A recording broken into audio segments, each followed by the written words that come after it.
بسم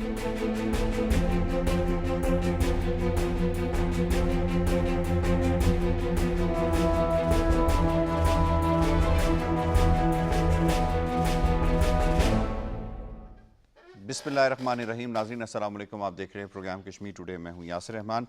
ناظرین آج کے پروگرام میں ہم بات کریں گے آرٹیکل 370 اور 35A جو ایک اسپیشل سٹیٹس تھا 370 کا اور 35A کشمیریوں کے پاس ایسے حقوق تھے, ایسے رائٹس تھے جو ہندوستان بننے سے پہلے ان کے پاس اویلیبل تھے. یہ دونوں کو ایبروگیٹ کیا گیا 5 اگست 2019 کو, اور 5 اگست 2019 کو ایبروگیٹ کرنے کے بعد ہم نے دیکھا کہ بہت عرصے تک مقبوضہ کشمیر کے اندر انتخابات نہیں ہوئے. اب اس کے بعد پھر ہندوستان نے یہ کیا کہ ڈیلیمیٹیشن بھی کی, اپنے لیے جموں میں سیٹیں بھی کریٹ کیں تاکہ بی جے پی کا وزیر اعلیٰ بنایا جا سکے. لیکن پھر کشمیریوں نے اس کو سینس کیا اور انہوں نے اس چیز کو سمجھا کہ ہمارے لیے ان دو بروں میں کم برا کون سا ہے, تو نیشنل کانفرنس کے پلڑے میں ان کا ووٹ پڑا. اور نیشنل کانفرنس نے جو نعرہ لگایا تھا اس وقت فاروق عبداللہ نے اور عمر عبداللہ نے, اور وہ نعرہ یہ تھا کہ ہم نے اسٹیٹ ہوڈ واپس لینی ہے. اور ہم نے یہ دیکھا کہ پھر نیشنل کانفرنس کا جو وزیر اعلیٰ بنا, کٹ پتلی وزیر اعلیٰ, یعنی کتنی ایک مذاقہ خیز بات ہے کہ ان کا دادا یعنی عمر عبداللہ کا دادا جو ہے اس کو فل فلیج وزیر اعظم بنایا گیا اس وقت, اور اس کے بعد پھر اسی دادے کو وزیر اعلیٰ کٹ ٹو سائز کر کے بنایا گیا, اور پھر اس کے بعد اس کے والد کو وزیر اعلیٰ بنایا گیا, اور اب ایک ایسا وزیر اعلیٰ عمر عبداللہ کو بنایا گیا جو کہ ٹوتھ لیس وزیر اعلیٰ ہے, جس کے پاس کوئی اختیار نہیں ہے انتظامی طور پر, مالی طور پر. لیکن اس نے ایک سلوگن دیا, ایک نعرہ دیا, جس سے کشمیری جو یہ کوشش کر رہے تھے کہ ہندوستان کی جو ڈیموگرافک چینج ہو رہی ہے اس کو رکوانے میں کم از کم اس حوالے سے مدد ملے گی, اور وہ تھی اسٹیٹ ہوڈ کی واپسی. تو اب اسٹیٹ ہوڈ کی واپسی کے حوالے سے یہ آئے روز ان کے نعرے جو ہے ہم سنتے ہیں, اور خاص طور پہ جب 5 اگست کی تاریخ قریب آ رہی ہوتی ہے تو ان کے نعرے کچھ زیادہ ہو جاتے ہیں. اس مرتبہ کچھ سٹنٹس ان کو میں کہوں گا کچھ زیادہ ہو گئے اور یہ دلی تک پہنچ گئے. اور دلی میں جو اس وقت حالات ہیں وہ ہم دوسرے پروگرام کے دوسرے موضوع میں یقیناً بات کریں گے. لیکن پہلے موضوع پر رہتے ہوئے یہ بات اس وقت ہم کر رہے ہیں کہ محبوبہ مفتی بھی اسٹیٹ ہوڈ ڈیمانڈ کر رہی ہے, فاروق عبداللہ بھی کر رہا ہے, عمر عبداللہ بھی کر رہا ہے. لیکن سوال یہ ہے کہ جنہوں نے اسٹیٹ ہوڈ واپس دینی ہے یا جنہوں نے اسٹیٹ ہوڈ یہ اسپیشل اسٹیٹس آپ سے چھینا تھا, کیا وہ آپ کو واپس دیں گے؟ کیا آپ کے پاس وہ اختیار ہے؟ یعنی جو آپ کے اصل لوگ تھے جو تحریک سے وابستہ تھے وہ تو سارے کے سارے پابند سلاسل ہیں, آپ نے ان کے ساتھ اپنا ساتھ دیا نہیں, ان کے اوپر کالے قوانین لگوانے میں آپ پیش رہے, یعنی محبوبہ مفتی بھی پیش رہی, عبداللہ بھی پیش رہے, اور جب اکٹھ کا ٹائم آیا تو اس وقت وہ جتنے بھی حریت قیادت ہے جو اصل قیادت ہے کشمیریوں کی وہ تو اسیران ہیں, آپ جو موجود ہیں وہاں پہ, تو آپ کے پاس تو وہ پاور ہے نہیں کہ جو آپ پریشر ایگزرٹ کر سکیں دلی کے اوپر کہ وہ آپ کو اسپیشل سٹیٹس یا اسٹیٹ ہوڈ واپس دے دے. اس پہ ذرا بات کریں گے, کیا یہ واقعی سنسیئر ہے نمبر 1 اسٹیٹ ہوڈ واپس لینے میں؟ دوسرا, اگر یہ سنسیئر ہیں, فرض کر لیتے ہیں, تو کیا یہ اسپیشل سٹیٹس اور اسٹیٹ ہوڈ واپس لے سکتے ہیں؟ اور اگر نہیں لے سکتے تو اس کی کیا وجوہات ہیں؟ دلی جس وقت بہت کمزور ہمیں نظر آ رہی ہے, یعنی میں مودی سرکار کے حوالے سے بات کر رہا ہوں کہ وہ اپنی تاریخ کی 2014 سے بدترین سطح کے اوپر اس کی جو مقبولیت ہے وہ گراوٹ کا شکار ہے. تو اس کے اندر کشمیری کے اپنے لیے کسی قسم کا, یہ جو بھارت نواز کشمیری ہیں, یہ کوئی کسی قسم کا اپنے لیے ایک بریدنگ سپیس کریٹ کروانے میں مدد ان کو ملے گی یا نہیں ملے گی, یا یہ پرانی طرح پہ ہی کام کریں گے؟ اس پر ذرا بات کریں گے. بڑے زبردست پینل نے ہمیں جوائن کیا ہے. راجہ فیصل صاحب کسی تعارف کے محتاج نہیں, آپ ہندوستان نے بڑے اچھی طرح سے جانا جاتا ہے کیونکہ یہ ہندوستان کو آئینہ دکھانے میں ید طولہ رکھتے ہیں. ہمایوں خان صاحب کسی تعارف کے محتاج نہیں, آپ انٹرنیشنل امور کے اوپر مہارت رکھتے ہیں اور بڑا ان کا بے باک قسم کا تجزیہ ہوتا ہے. بلال احمد صاحب نے ہمیں جوائن کیا ہے, سینئر صحافی اور تجزیہ کار ہیں اور اپنا پروگرام ہوسٹ کرتے ہیں. بیرسٹر سندس ملک صاحبہ, اگین ایک بڑی ووکل آواز, لیگل مائنڈ. آپ تمام مہمانوں کو ہم خوش آمدید کہتے ہیں پروگرام میں. اس حوالے سے کچھ شارٹس ہیں, ذرا آپ وہ بھی ملاحظہ کیجیے گا. ہم لوگ جموں کشمیر سے اپنا حق مانگنے راجدھانی میں آئے. بدقسمتی سے یہاں پہ بھی شانتی سے پردرشن کرنے کی اجازت نہیں دی جاتی. جمہوریت کا گلا گھوٹا جا رہا ہے. مرکزی حکومت کو یاد دلائیں گے کہ انہوں نے صدن کے اندر اور سپریم کورٹ کے سامنے یہ وعدہ کیا تھا کہ الیکشن کے فوراً بعد ریاست کا درجہ واپس لوٹا دیا جائے گا. سپریم کورٹ کا آدیش تھا as soon as possible آپ ریاست جموں کشمیر کو واپس دے دو. سب سے پہلے میں آپ سے آغاز کروں گا. بیرسٹر سندس ملک صاحبہ یہ فرمائیے گا، ابھی آوازیں دوبارہ سے ہمیں اسٹیٹ ہوڈ اور اسپیشل اسٹیٹس کی سنائی دے رہی ہیں. What's your view on it? آپ کا کیا اس کے اوپر ہے کہ کیا عبداللہز اور مفتیز کے اندر وہ رمق، وہ جان بچی ہے کہ وہ یہ اسٹیٹس واپس لے سکتی ہیں؟ یاسر صاحب بہت شکریہ. I feel privileged today to be sitting amongst such esteemed panel guests and yourself of course. دیکھیے جہاں تک بات ہے لیگیلٹی کی، we need to keep something in mind کہ اسٹیٹ ہوڈ کا جو یہ ایبروگیشن ہے اس کو مودی نے یا اس کی گورنمنٹ نے پریزیڈنشل آرڈر کے تھرو ریووک تو کروایا، لیکن دسمبر 2023 میں سپریم کورٹ آف انڈیا یا supreme court of B J P نے اس کے اوپر اپنی مہر بھی لگا دی، اور اس کے ساتھ ساتھ یہ بھی کہہ دیا کہ although it is legal but we direct the government to restore the statehood as soon as possible. Now legal ambiguity کی اگر بات کریں تو the Supreme Court of BJP is very good at it and that's exactly what they have done. Because یہ ہمیں چیز ذہن میں رکھنی پڑے گی کہ جس طرح کے ایکسٹینسو لیجسلیٹو چینجز کیے گئے، جس طرح کی ایڈمنسٹریٹو ریسٹرکچرنگ کی گئی، چاہے اس میں آپ کے ڈومیسائلز لاز ہوں یا ری آرگنائزیشن انسٹیٹیوشنز کی ہو، یا جو انٹیگریشن ہوئی یونین لاز کی، اس کے بعد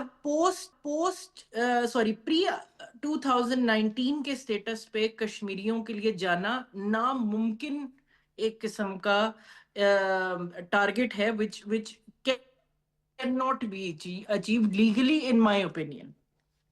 جہاں تک پولیٹیکل موو کی بات ہے جس کو آپ نے ڈائریکٹ کیا، عمر عبداللہ، محبوبہ مفتی اور یہ جو سارا گپکر گینگ جس کو المشہور کہا جاتا ہے، انہوں نے مجھے جہاں تک محسوس ہوتا ہے اپنی پولیٹیکل لائف لائن کو لائیو رکھنے کے لیے اسٹیٹ ہوڈ کی ڈیمانڈ کی. یہ پہلے بھی بھارت کے سمجھ لیں پپٹس تھے، یہ آج بھی بھارت کے پپٹس ہیں، but they know for a fact that the people of Jammu and Kashmir, Indian occupied Jammu and Kashmir will never accept a union status with the Indian government. They know that. اور اپنی پولیٹیکل لائف لائن کو زندہ رکھنے کے لیے انہوں نے یہ اسٹیٹ ہوڈ کا معاملہ اجاگر کیا. جبکہ محبوبہ مفتی کا دور 2016 میں ہو تو اس میں پیلٹ گنز کا یوز، کشمیریوں کے اوپر مظالم، NSA NIA ان ساروں کا کشمیر میں ان کی entry, that was facilitated by Mehbooba Mufti. She is one of the perpetrators against the people of مقبوضہ کشمیر. وہ کبھی بھی پروٹیگنسٹ نہیں رہی، نہ عمر عبداللہ، نہ فاروق عبداللہ، اور نہ غدار کشمیر شیخ عبداللہ. They have always been antagonists against the people of Jammu and Kashmir, Indian occupied Jammu and Kashmir.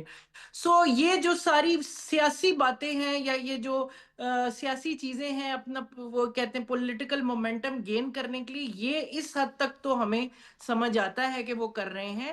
لیکن جہاں تک اسٹیٹ ہوڈ کی ریسٹوریشن کی بات ہے، بیرسٹر صاحبہ جو آپ کی انڈرسٹینڈنگ ہے، جی sorry to cut you here, یہ فرمائیے گا جو آپ کی انڈرسٹینڈنگ ہے لیگلی، تو لیگیلٹی میں اگر ہم اس کو دیکھیں، اس کے پرزم میں دیکھیں، تو آپ یہ کہہ رہی ہیں کہ it's not possible to undo the status of what has already been done forcefully. Okay ٹھیک ہے، آپ کا پوائنٹ آ گیا. میں اس میں راجہ فیصل صاحب آپ کو شامل کروں گا. راجہ فیصل صاحب یہ فرمائیے گا کہ فارمر را کا ایک چیف ہے ایس کے دولت، اس نے کچھ عرصہ پہلے ایک انکشاف کیا تھا فاروق عبداللہ کے حوالے سے. اس نے کہا تھا کہ جناب یہ جب یہ آرٹیکل 370 کا ایبروگیشن ہونے لگا تھا تو فاروق عبداللہ نے جب یہ ہاؤس اریسٹ میں اس کو ڈال دیا گیا تو اس نے کہا بھئی ہم سے پہلے آپ بات کر لیتے تو ہم اس کے اوپر آپ کے ساتھ ایک پیج پر آتے. تو وہ خاندان جو اس طرح کی سٹیٹمنٹ دیتا ہے، اور یہ آن ریکارڈ ہے ایس کے دولت کا، اگر اس طرح کی سٹیٹمنٹ دیتا ہے پھر اس سے آپ ایکسپیکٹ کر سکتے ہیں کہ وہ آپ کو کوئی اسٹیٹس واپس دلائے گا, کشمیریوں کو کوئی سائے آف ریلیف دلائے گا, یا کشمیریوں کو کوئی بریدنگ سپیس دلائے گا؟ Your take sir. دیکھیے قطعاً نہیں یاسر, میں کافی ساری چیزوں پہ آف کورس اگری کروں گا بیرسٹر سندس سے. اس سارے تناظر میں نے ہمیشہ سے یہی کہا ہے کہ وہ چاند بھی توڑ کے, چاند کے ٹکڑے بھی لا کے سامنے کشمیریوں کے رکھ دیں تو پھر بھی وہ کشمیر کے کچھ نہیں لگتے. یہ دونوں خاندان, مفتی اور عمر عبداللہ کا جو خاندان ہے, عبداللہ خاندان, یہ سب کے سب جو ہیں یہ ایک ہی سکے کے دو رخ ہیں. اور وہ سکہ جو ہے وہ اوبیسلی وہ نیو دہلی میں بیٹھے ہوئے جو را کے چیف ہیں ان کے وہ پاکٹ میں پڑا ہوا ہے, اور یہ سکہ وہ کبھی بھی اچھال کے کہیں پہ بھی استعمال کر لیں گے. اب یہ سارا کچھ جو ابھی ہمیں پروٹیسٹ نظر آ رہے ہیں اور یہ ڈیمانڈز نظر آ رہی ہیں, یہ دو تناظر اس کے مجھے نظر آتے ہیں. ایک تو یہ کہ ایک تو اوبیسلی بیرسٹر سندس نے بڑا اچھا ہائی لائٹ کر دیا کہ ان کو شاید اپنی بھی جو سیاست ہے وہ ڈائی ڈاؤن ہوتی ہوئی نظر آ رہی ہے, اور یہ ایک فکسڈ میچ ہے جس میں کہ انہوں نے یہ کہہ دیا ہے کہ ہم آئیں گے, کریں گے, کرائیں گے کچھ نہیں, اور وہاں پہ کھڑے ہو کے احتجاج کریں گے, اور آپ یہ کہیے گا کہ دیکھیں جی ہم تو ہر ایک کو احتجاج کا رائٹ دیتے ہیں, تو اگر ہم احتجاج کریں تو آپ ہمیں بھلا پھسلا کے پھر واپس بھیج دیجیے گا. ایک تو مجھے یہ صورتحال نظر آتی ہے جس میں کہ ایک سند مل جاتی ہے جی کہ یہ کشمیریوں کے حقوق کے بارے میں کچھ سوچنے کے قابل ہیں, اور یہ جو ہیں یہ ہر حال میں کشمیریوں کے لیے کھڑے ہوں گے. جو دوسری مجھے سچویشن نظر آتی ہے وہ سچویشن جو ہے وہ زیادہ مجھے اہم نظر آ رہی ہے. اس میں یہ ہے کہ پچھلے سال سے جو پریشر بھارت کے اوپر پڑا ہوا ہے یورپین یونین کی جانب سے بھی, پھر امریکہ کی جانب سے بھی, اور پھر ہر طرف سے ان کو جو پریشر نظر آتا ہے کشمیر کے معاملات میں بھی کہ یونیلیٹرل آپ کیسے ڈیسیجنز لے سکتے ہیں اور کیسے جو ایبروگیشن آف 370 and 35A کر سکتے ہیں, جبکہ آپ خود اس چیز کو اگری کرتے ہیں کہ جو ریزولوشن 47 تھی اس کو امپلیمنٹ ہونا چاہیے, اور ریزولوشن 25 آپ کو تابع بناتی ہے کہ آپ بیسیکلی وہ سارے کے سارے جو ہیں ان کو مانیں. تو یہ یونائٹڈ نیشنز کی ریزولوشنز کے خلاف آپ یونیلیٹرل ڈیسیجنز کیسے لے سکتے ہیں؟ ایک یہ تناظر, اور اسی تناظر میں ہی اسی کی کڑیاں جو ہیں وہ RSS کے ہیڈ کوارٹر سے بھی جا کے ملتی ہیں, کیونکہ ان سب کو ایک چیز کا پتہ ہے کہ پچھلے سال سے جو ہو اینڈ کرائے جو ویسٹرن کنٹری سے اور موسٹ پاورفل کوریڈورز سے ہو رہی ہے وہ یہ ہو رہی ہے کہ آج کا جو بھارت ہے وہ اس کو ایک تنگ نظر اور ایک ایسا ملک دیکھا جا رہا ہے جس میں کہ ریلیجس فنیٹسزم جو ہے اس کو آگے لے کے آیا جا رہا ہے. تو جتنے بھی فیصلے یہ کشمیر کی ایبروگیشن 370-35A ہو یا پھر مسلمانوں کے خلاف جتنے بھی فیصلے ہوتے رہے, یہ سب کے سب جو ہیں یہ عکاس ہیں RSS کی آئیڈیالوجی کی, ہندوتو آئیڈیالوجی کے, جو کہ BJP پرسو کر رہی ہے. اسی لیے ہمیں یہ نظر آتا ہے کہ موہن بھگوت بھی ان ریسنٹ ٹائمز وہ یہ کہتے ہوئے نظر آتے ہیں کہ میں تو اکثر اپنے جو بھکت ہیں میں ان سے یہ کہتا بھی ہوں کہ ہر ایک مسجد کے نیچے مندر نہ ڈھونڈیں. تو یہ ایک پگھلاؤ اس طرف نظر آ رہا ہے, اور یہ پگھلاؤ صرف اور صرف اس تناظر میں ہے, یہ اس تناظر میں پگھلاؤ یہ نظر آ رہا ہے کہ بیسیکلی ویسٹرن پاورز کا بہت زیادہ ان کے اوپر پریشر ہے کہ آپ یہ یونیلیٹرل اس طرح کے فیصلے لے کے تو اپنی جو سوشل فیبرک ہے اس میں بہت بڑا بگاڑ پیدا کرنے کی کوشش کر رہے ہیں. اور ایبروگیشن 370 and 35A کے بعد سے چیزیں جو ہیں وہ لائیو ہو گئی ہیں, لائن آف کنٹرول پہ. پہلے جو کہ قوانین کا خیال رکھا جاتا تھا اب وہ قوانین کا خیال نہیں رکھا جائے گا.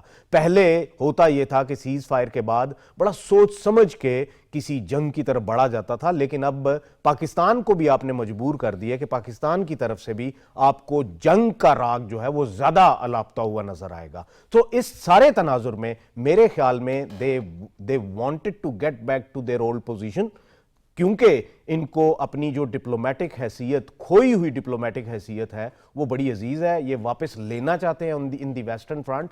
اور اسی لیے ان لوگوں کو پھر دوبارہ سے دلی میں لا کے تو ہم نے جی لوگوں کو دیکھیں جی لوگوں کی ڈیمانڈز تھی تو کشمیر کے لوگ جو ہیں وہ ہمیں بڑے عزیز ہیں, تو انہوں نے جب اپنے نمائندگان کو بھیجا ہے تو ہم نے سر تسلیم خم کیا ہے, اور دلی جو ہے وہ ہر ایک وہ بات مانے گا جو کہ کشمیریوں کی آواز ہے. سو ایک اس کو ڈپلومیٹک ٹچ دے کے پھر ایک جمہوری ٹچ دے کے پوری دنیا میں اپنا جو کھویا ہوا مقام ہے ڈپلومیٹک اس کو واپس گین کرنے کے لیے یہ ڈرامہ رچایا جا رہا ہے. ہمایوں صاحب میں آپ کی طرف آتا ہوں. فیکٹرز کی طرف اشارہ کیا ہے راجہ فیصل صاحب نے, انٹرنیشنل فیکٹرز ہیں, تو آپ بطور انٹرنیشنل ایکسپرٹ کس طرح سے دیکھتے ہیں کہ انٹرنیشنل فیکٹرز کیا واقعی ایک پریشرائزنگ ٹول کے طور پہ ہندوستان فیل کر رہا ہے؟ جو رپورٹس آ رہی ہیں یونائٹڈ نیشنز کی ہوں یا ایون یو ایس کی اسٹیٹ ڈپارٹمنٹ کی رپورٹس ہوں یا پھر اس کے بعد یورپی یونین کے کنسرنز ہوں یا پھر او آئی سی کے حوالے سے جو کنڈمنیشن آتی ہے ہندوستان کے حوالے سے مقبوضہ کشمیر کو لے کر, تو یہ سارے فیکٹرز کو اگر ہم اکٹھا کریں تو یہ واقعی ایک پریشر انڈیا کے اوپر ڈیولپ ہو رہا ہے, یا پھر انڈیا ایک جس طرح سے دوسری طرف انہوں نے اشارہ کیا کہ ایک سٹنٹ کھیل رہا ہے کہ تم لوگ آؤ آ کے کرو تاکہ ہم دنیا کو ایک آپٹکس دکھا سکیں کہ دیکھیں جی ہم تو بڑے جمہوری لوگ ہیں اور ہم تو اس چیز پہ کوئی ہمیں پرابلم نہیں ہے کہ آ کے کوئی بھی کچھ بھی مانگ سکتا ہے. جی یاسر صاحب, میرا خیال ہے کمبینیشن آف فیکٹرز ہیں جس کا اشارہ بیرسٹر صاحب نے بھی کیا اور راجہ صاحب بھی کر رہے ہیں. یہ سارے جو عوامل ہیں یہ اس جو انڈین سٹانس ہمیں نظر آ رہا ہے اس کے اندر شامل ہیں. جو انٹرنل ڈائنامکس ہے کہ ان کا ایک الیکٹڈ یا سلیکٹڈ چیف منسٹر جو جس قسم کے بیانات دے رہا ہے وہ انڈیا کی اپنی جو نیریٹو تھا ابھی تک کہ وہاں پہ نارملسی ہے اور اس طرح کی بہت ساری چیزیں وہ جو کر رہے تھے اس کو ڈینائی کرتا ہے. ان کا اس قسم کا بیان دینا, راج صاحب نے بالکل ٹھیک کہا, اپنے آپ کو پولیٹیکلی ریلیونٹ رکھنے کے لیے, اپنی سیاست کو زندہ رکھنے کے لیے کہا کہ جی اسٹیٹ ہوڈ جو ہے, اسٹیٹ ہوڈ جو ہے ایک انٹرنل انجسٹس کو تو وہ شاید ایڈریس کرتا ہے جو کہ انڈیا اپنے آپ کو ایک اکانومی اور سیکولرزم اور جو ہے ہیومن رائٹس کی بڑے عرصے سے جھوٹی باتیں کر رہا ہے اس کے اوپر شاید ایک پولیٹیکل نیریٹو بننے کی طرف تو اشارہ ہوگا. لیکن جو ریزولوشن 47 ہے جو کہ ڈسپیوٹڈ سٹیٹس ہے اس پورے خطے کا, اس کو اس چیز سے کوئی فرق نہیں پڑتا. بائی دا وے پاکستان نے کبھی بھی 37 یا 35A کو ہم نے کبھی مانا ہی نہیں کیونکہ ہم اس کو ڈسپیوٹڈ ٹیریٹری مانتے ہیں. لیکن ہمایوں صاحب اس میں ایک چیز ہے, sorry to cut you here, دیکھیے یہ بات تو صحیح ہے کہ کشمیری بھی اس چیز کو کوئی امپورٹنس نہیں دیتے. وہ کہتے ہیں انڈیا کا انٹرنل معاملہ تھا, انڈیا نے کر دیا ہے. لیکن دوسری طرف اس کا جو پہلو ہے اس کی آڑ میں, اس کو ختم کرنے کی آڑ میں جو ڈیموگرافک چینج ہندوستان لے کر آیا مقبوضہ کشمیر کے اندر, یہ بڑا ویشیس ہے. اور اسی آرٹیکل 370 نے اس کو روک کے رکھا ہوا تھا کہ وہ ڈیموگرافک چینج کر نہیں پا رہا تھا, 1000 سے زیادہ قوانین امپلیمنٹ کر نہیں پا رہا تھا, ڈی لیمیٹیشن جو ہے وہ اس کو امپلیمنٹ کر نہیں پا رہا تھا. تو اگر یہ 370 انٹیکٹ ہوتا تو یہ چیزیں نہ ہوتی. نہیں, میں یہی کہہ رہا ہوں نا کہ انٹرنل انجسٹس کو تو بالکل وہ چیز ایڈریس کرتی ہے, اور وہ چونکہ اپنا آپ کو دنیا کے سامنے ایک ایسا ملک دکھانے کی کوشش کر رہا تھا پچھلے 70 سالوں میں کہ جس میں کہہ رہا تھا کہ لوگ جو ہیں مل جل کے رہتے ہیں اور ہمارے پاس جو ڈسپیوٹڈ ٹیریٹری والے لوگ ہیں وہ بھی اپنی رائٹس کو کرتے ہیں اور ہم وہاں پہ بڑی انویسٹمنٹ کر رہے ہیں. لیکن اگر وہاں پہ آپ جس خطے میں انویسٹمنٹ کر رہے ہیں وہاں پہ اگر آپ 15 لاکھ کے قریب سیکیورٹی فورسز کو انسٹال کرتے ہیں, ملٹیپل آپ کی کورز وہاں پہ ہوتی ہیں, اسپیشل ریزروز پولیس وہاں پہ ہوتی ہے اور کیا کیا نہیں ہے وہاں پہ ان کا جو انفراسٹرکچر ہے, تو یہ اس نیریٹو کو توڑنے کی طرف جو ہے نا دنیا کو دکھاتا ہے. اور جو اشارہ کر رہے تھے ہیومن رائٹس کے جو ریپورٹرز ہیں یونائٹڈ نیشن کی, ان کی رپورٹس دیکھ لیں, ہیومن رائٹس واچ کی دیکھ لیں, یونائٹڈ نیشن کی مختلف جو اور کمیٹیز ہیں ان کی رپورٹس دیکھ لیں, یورپین یونین, سارے اب اس کی طرف اشارہ کر رہے ہیں کہ دنیا کی ایک بہت بڑی اوپن جیل کے طور پہ وہ سامنے نظر آ رہا ہے. غیر قانونی قانون مطلب اللیگل یا ڈارک لیجسلیشن جو انڈیا نے کی ہوئی ہے. اچھا, ایک طرف مودی صاحب اپنے آپ کو دنیا کے اندر ریلیونٹ دکھانے کی کوشش کر رہے ہیں, دوسری طرف یہ حرکت کرتے ہیں. اس سے اب جو ہو رہا ہے کہ ان کی اپنے جو کٹ پتلی جو لوگ وہاں پہ ٹھہرے ہوئے تھے وہ کہہ رہے ہیں کہ جی ہم لیفٹنٹ گورنر سے رول نہیں ہوں گے, ہم اپنی انڈیپینڈنس چاہتے ہیں. تو یہ میرا خیال ہے یہ نیریٹو جو وہ اس کو خراب کرنے کی کوشش کرنے کی طرف جا رہا تھا, وہ نیریٹو ٹھیک ہو رہا ہے کہ اپنے لوگ بھی بول رہے ہیں, خواہ وہ اپنی سیاست زندہ رکھنے کے لیے کر رہے ہوں کیونکہ ادروائز تو وہ ریپرزینٹیو نہیں ہے لوگوں کے, لیکن چونکہ وہ سیٹ پہ بیٹھے آپ ہیں. کہہ رہے ہیں کہ انٹرنل پریشر اتنا ہے کہ ان کو اب دلی کی سڑکوں پہ آنا ہی پڑا ہے, اور وہ پریشر آپ کو اور جگہوں پہ بھی انڈیا میں نظر آنا شروع ہو گیا. ٹھیک ہو گیا. چلے میں اس میں بلال صاحب آپ کو شامل کروں گا. مودی نے کچھ عرصہ پہلے 15 اگست کی سپیچ کرتے ہوئے ایک بات کشمیر کے اس سٹیٹس کو کہتے ہوئے کہی تھی اسٹیٹ ہوڈ کے حوالے سے. اس نے کہا میں آپ کو اسٹیٹ ہوڈ واپس دے دوں گا. اب یہاں سوال یہ پیدا ہوتا ہے, جو بنیادی سوال ہے وہ یہ ہے کہ اگر کشمیریوں کو یہ ایک اگر سٹنٹ ہے کہ تم لوگ آؤ احتجاج کرو اور میں جو ہے وہ یہ دکھاؤں گا کہ دیکھو جناب آپ لوگوں نے احتجاج کیا تو میں آپ کو اسٹیٹ ہوڈ واپس کر, دنیا کے سامنے ایک پوری ایک پکچر پیش کی جائے گی کہ بہت ڈیموکریٹک سیکولر ہے. تو دوسری طرف یہ ایک معاملہ ہے کہ اگر اسٹیٹ ہوڈ ان کو واپس دے دی جاتی ہے اور اسپیشل اسٹیٹس جاتا تو will it make any difference? دیکھیے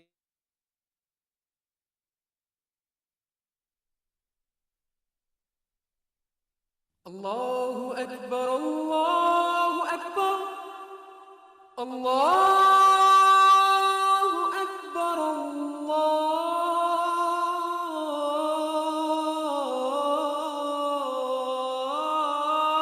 الله أكبر أشهد أن لا إله إلا الله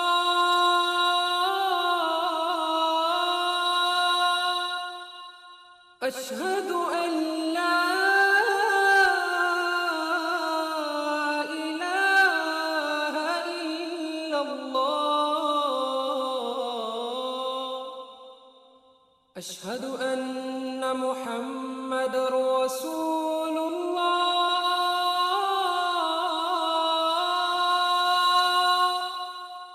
أشهد أن محمد رسول الله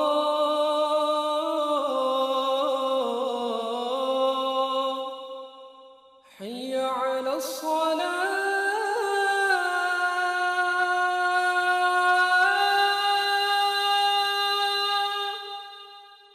حي على الصلاة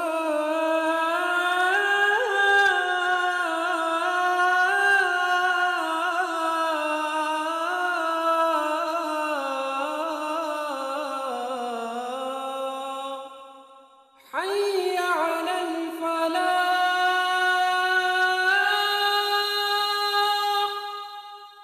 حي على الفلاح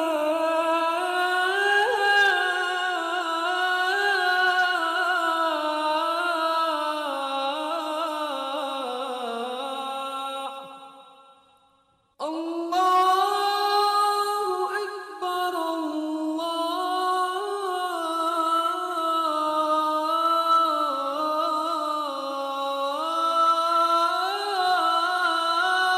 أكبر لا إله إلا الله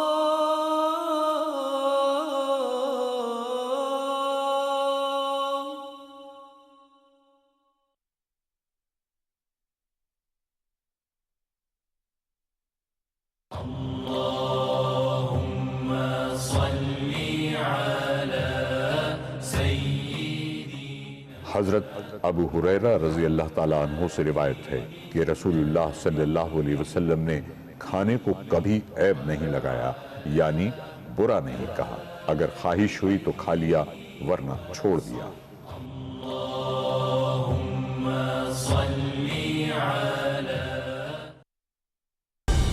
درست ہر وقت بر وقت۔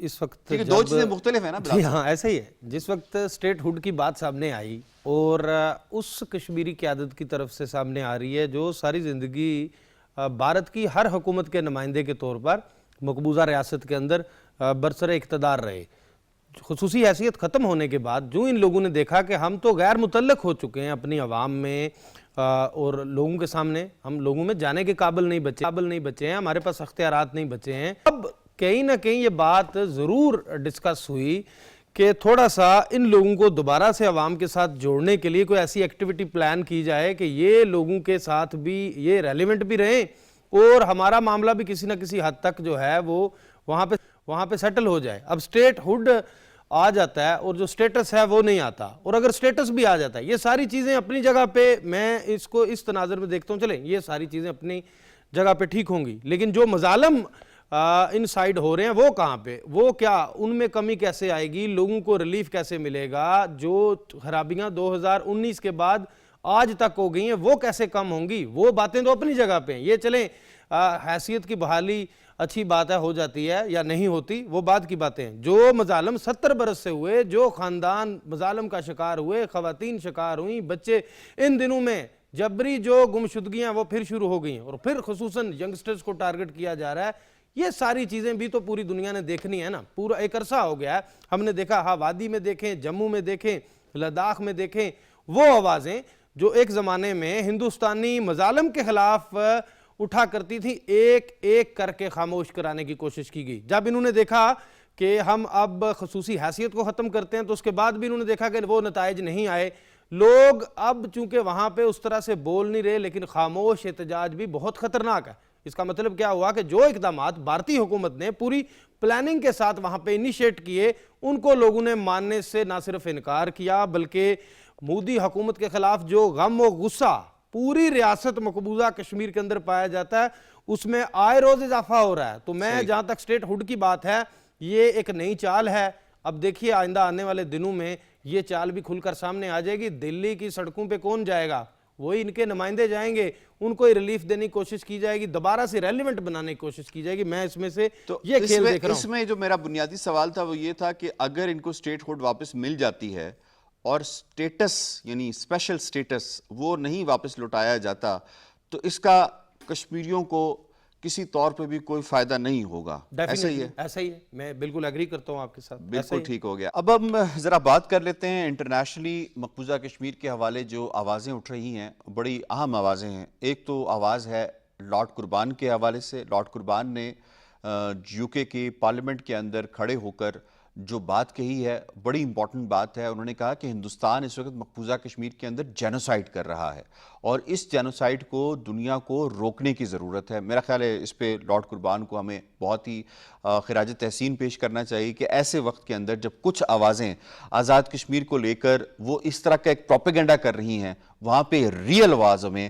لارڈ قربان کے حوالے سے نظر آئی ہے. لارڈ قربان نے کیا کہا ہے ذرا آپ سے وہ بھی شیئر کر لیتے ہیں. Also very concerned human rights situation on the Indian side of the LOC, where according to the Genocide Watch report of February 2026, Jammu and Kashmir is at the brink of genocide, where 8 stages out of 10 have already gone past. May I ask, how seriously does His Majesty's government takes these reports, and what is it going to do to stop this potential genocide taking place in Indian occupied Kashmir? اب ہم بات کریں گے پاکستان نے جو United nation کی security council میں ایک مرتبہ پھر اس موقف کو دہرایا ہے، اور پاکستان کی جو سفارتکار ہیں سائمہ سلیم صاحبہ جو بڑی ووکل ہیں، انہوں نے ہندوستان کو آئینہ دکھایا ہے. اور آئینہ دکھاتے انہوں نے یہ کہا ہے کہ بھائی یہ جو بار بار کہہ رہے ہیں نا اٹوٹ انگ اور یہ سارے معاملات، کبھی بھی مقبوضہ کشمیر آپ کا اٹوٹ انگ یا انٹیگرل پارٹ نہیں رہا. بابانگے دوہل انہوں نے یہ بات کہی ہے. انہوں نے مزید کیا کہا آپ سے شیئر کرتے ہیں. Jammu and Kashmir is not and has never been a part of India. Multiple resolutions of the United Nations Security Council define it as a disputed territory. This is also printed on all official United Nations map.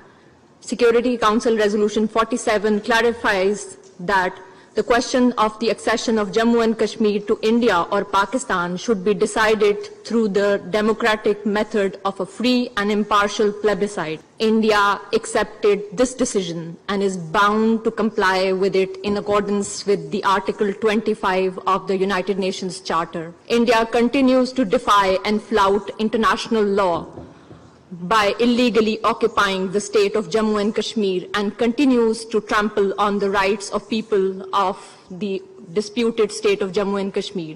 The people of Jammu and Kashmir have not exercised their right to self-determination, a right that has been promised to all peoples in the world. Since 5 August 2019, India is on its way to transform occupied territory from a Muslim majority state to a Hindu majority territory through demographic change in bare-faced violation of 4th Geneva Convention and international law. Saima سلیم صاحبہ جو کہہ رہی تھیں وہ آپ نے یقیناً سنا. ہمایوں صاحب میں اس میں آپ کو انوالو کروں گا. ابھی ہم بات کر رہے تھے کہ آرٹیکل 370 کی ایبروگیشن اور اس کے بعد سے اسٹیٹ ہوڈ کی ڈیمانڈ اور یہ اسپیشل سٹیٹس کی ڈیمانڈ کس حد تک آپ سمجھتے ہیں کہ یہ جو سٹنٹس جو یہ لوکلی کر رہے ہیں، یہ عبداللہ ضیاء مفتی سے کروا رہے ہیں، اس کا انٹرنیشنلی کسی قسم کا کوئی امپیکٹ نہیں پڑ رہا ہے؟ یہی وجہ ہے کہ یہ 2 آوازیں اہم ہمیں نظر آ رہی ہیں، ایک یو این ایس سی سے اور دوسری ہمیں یو کے پارلیمنٹ سے. اس کی کیا امپورٹنس ہے؟ یاسر صاحب اس کی بڑی اہمیت ہے. اس کی ریزن یہ ہے کہ اگر اس قسم کی آوازیں ٹائم ٹو ٹائم اٹھتی رہیں گی تو یہ معاملہ جو ہے وہ انٹرنیشنلائز ہوتا رہے گا. اور یہی اسٹیٹمنٹ جس طرح ہماری جو ڈپلومیٹک ریپرزنٹیشن نے یو این میں بات کی ہے، وہ بھی اسی چیز کی طرف اشارہ کرتی ہے کہ ہم کہتے ہیں کہ یونیلیٹرل آپ کچھ بھی نہ کریں, آپ انٹرنیشنل لاء کے مطابق ڈیسیجن لیں.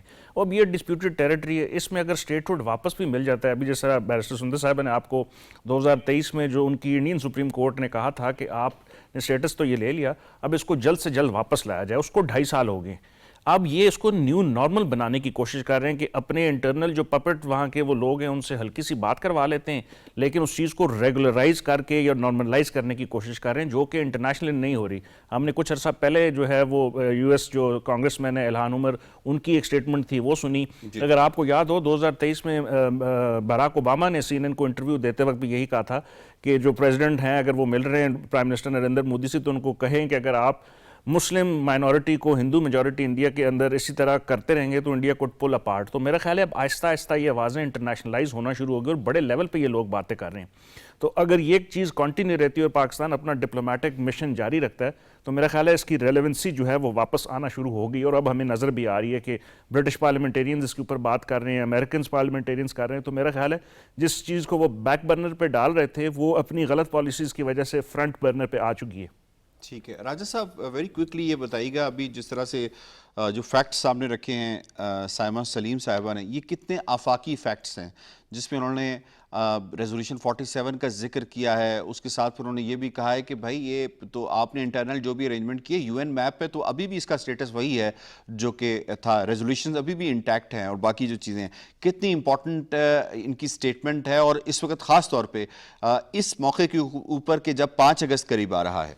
دیکھیے یہ بہت ہی زیادہ امپورٹنٹ ہے اور اوبیسلی جیسا کہ ہمایوں صاحب نے بڑے اچھے طریقے سے بات کی اس حوالے سے کہ ایک جو ڈپلومیٹک پریشر ہے وہ بھی بلڈ اپ ہوا ہے اور بھارت کو وہ بھی فیس کرنا پڑ رہا ہے. اور پاکستان کی طرف سے اس طرح کے فورمز کے اوپر بارہا ہائی لائٹ کرنا, کشمیر کو ہائی لائٹ کرنا اور کشمیر کے معاملے کو ہائی لائٹ کرنا, I think it is carrying a huge importance. Over all بھی اگر دیکھا جائے تو جتنی بھی آوازیں اٹھ رہی ہیں پوری دنیا سے, وہاں سے ایک ہی چیز واضح کی جا رہی ہے کہ نیچرلی بھی اگر دیکھا جائے, اگر اینشنٹ ٹائمز کو بھی دیکھا جائے تو جب لوگوں نے ایک دوسرے کے ساتھ روابط بنانا شروع کیے, رشتے بنانا شروع کیے, تو وہ پانیوں کے ذریعے ایک دوسرے کے ساتھ ملے.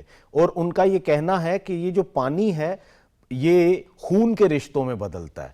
اور اسی لیے ہمیں یہ نظر آتا ہے کہ کشمیری جتنے بھی کشمیری ہیں, چونکہ ان کے پانی پاکستان کی طرف بہتے ہیں تو وہ اولڈ ٹائم سے, کیونکہ کسی زمانے میں جب ٹریول کرنا ہوتا تھا تو وہ ان کی لوگوں کی کوشش یہ ہوتی تھی کہ دریا کے کنارے کنارے ٹریول کیا جائے, پانی کے سورس کے کنارے کنارے ٹریول کیا جائے, کیونکہ انہوں نے خود بھی پانی پینا ہے اور ان کے ڈنگر نے بھی پانی پینا ہے جس کے اوپر کے اونٹ یا گھوڑے کے اوپر بیٹھ کے جو انہوں نے سفر کرنا ہے. تو وہ اس تناظر میں سفر ہوا کرتے تھے اور اسی تناظر میں رشتے بنا کرتے تھے, اسی تناظر میں میرے کشمیر کے ساتھ رشتے ہیں اور اسی تناظر میں پنجاب کے اور سندھ کے لوگوں کے کشمیر کے ساتھ رشتے ہیں. یہ ایسے درینہ رشتے ہیں, خون کے رشتے ہیں کہ جن کو کہ پس پوشت نہیں ڈالا جا سکتا, اور پوری دنیا اس چیز کو ایکسیپٹ کرتی ہے. اور میں ایک چیز پہ اینڈ کروں گا کہ 2 جگہیں ایسی ہیں کہ جن کا رشتہ پاکستان کے ساتھ وہ پانی کا رشتہ ہے اور وہ خون کے رشتوں میں بدلا ہے, اور ان پانی کے رشتوں کو خون کے رشتے میں جو بدل چکے ہیں ان کو کبھی بھی ختم نہیں کیا جا سکتا. ایک سری نگر اور ایک کابل, دونوں کا جو پانی ہے اس کا بہاؤ پاکستان کی طرف ہے اور دونوں کے رشتے بھی پاکستان. جی صحیح ہو گیا فیض صاحب, آپ کا پوائنٹ آ گیا. یقیناً پانی کے ساتھ ساتھ ہمارا مذہبی جو رشتہ ہے وہ بھی بہت زیادہ امپورٹنٹ ہے, اور اس میں جو ہمارا کلچرل انٹریکشن ہے وہ بھی ہے. جیوگرافی کی آپ نے خود بات کر لی ہے, یہ بھی بڑا امپورٹنٹ ہے. تو اس سے کوئی دوسری رائے نہیں ہے, اور یہی وجہ ہے کہ پاکستان ہمیشہ آپ کو کھڑا ہوگا. دنیا کا جو بھی فورم ہو اس پہ کشمیر کی بات ایکسرسائز کر. ابھی سپٹمبر کچھ ہی مہینوں بعد اس کی آمد ہے, تو آپ دیکھیے گا کہ پرائم منسٹر آف پاکستان کی جو سپیچ ہوتی ہے اس کا ایک خاصا حصہ مقبوضہ کشمیر کے حوالے سے جو ہیومن رائٹس کی وائلیشنز ہندوستان کر رہا ہے اس کے اوپر منتج ہوتی ہے. تو یہ بڑی یعنی ہمیشہ پارٹ اینڈ پارسل ہوتا ہے ان کی سپیچ کا, ان کے خطاب کا. تو اس بات کی دلیل ہے کہ پاکستان کبھی بھی اپنے موقف سے پیچھے نہیں ہٹا. دوسرے موضوع کی جانب ہمیں بڑھنا ہے. دوسرا موضوع جناب بڑا امپورٹنٹ ہے اور وہ ہے ہندوستان کے اندر آلموسٹ اس وقت ایک سول وار کا جو ہے وہ سلسلہ شروع ہو چکا ہے.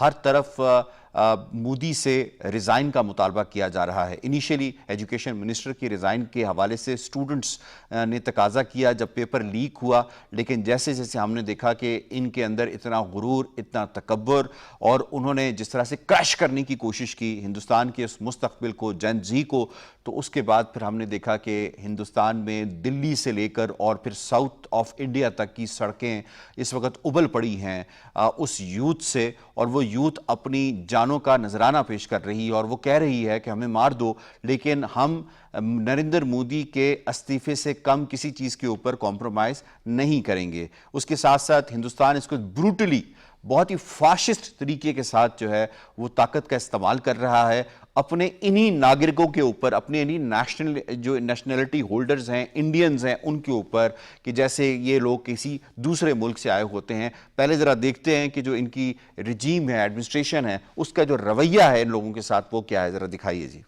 نیم پلیٹ ہٹا دو اپنے, کیونکہ سرکار تو تمہارا نام بھی مٹا دیتی ہے مرنے کے بعد. ہم نے دیکھا آپریشن سندور میں جو سینک مرے تھے ان کا نام بھی مٹا دیا سرکار نے.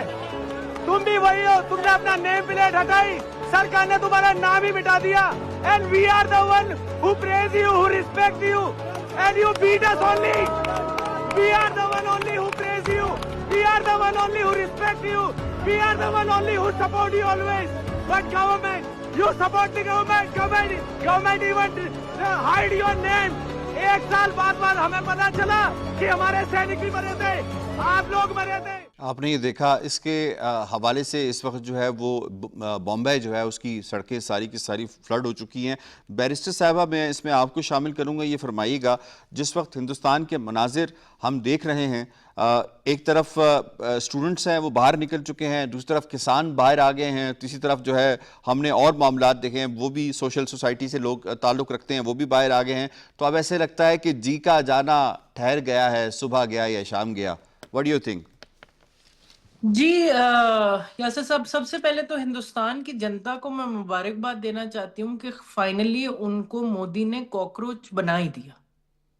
اور جس طرح کاکروچ کے ساتھ سلوک کیا جاتا ہے اسی طرح کا سلوک اب جین زی, یہ جو کسی بھی قوم کا مستقبل ہوتے ہیں, ان کے ساتھ ہو رہا ہے. اور جیسے اب آپ نے اپنے انٹروڈکشن میں بھی کہا کہ it is not now limited to just the students, آپ کی پوری سول سوسائٹی کھڑی ہو گئی ہے مودی کے خلاف.